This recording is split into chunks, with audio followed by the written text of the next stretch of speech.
तुम्हा सर्वांना नागपंचमी व श्रावणी पहिला सोमवारच्या हार्दिक शुभेच्छा.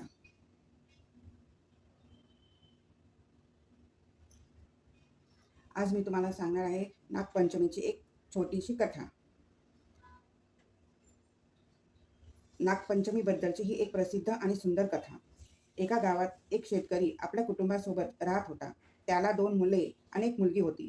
एक दिवशी शेतकरी शेतात नांगरणी करत असताना त्याच्या नांगराचा फाळ चुकून जमिनीखाली असलेल्या नागाच्या बिळाला लागला. त्यात नागिनीची लहान मुले चिरडून मरण पावली. जेव्हा नागिन बिळात परतली तेव्हा तिने पाहिले की तिची मुले मारली गेली आहेत.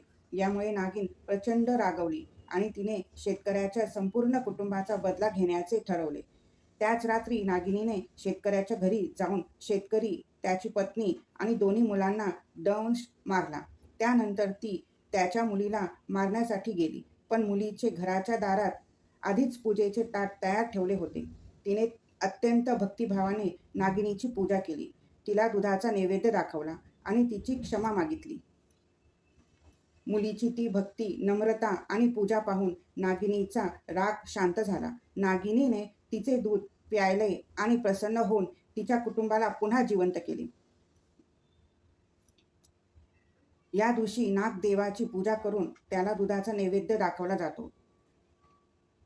या कथेचं महत्त्व असं आहे, प्राण्यांप्रती दयाभाव ठेवावा आणि त्यांच्याकडून झालेल्या नकळत चुकीबद्दल क्षमा मागावी. हा संदेश या कथेतून मिळतो.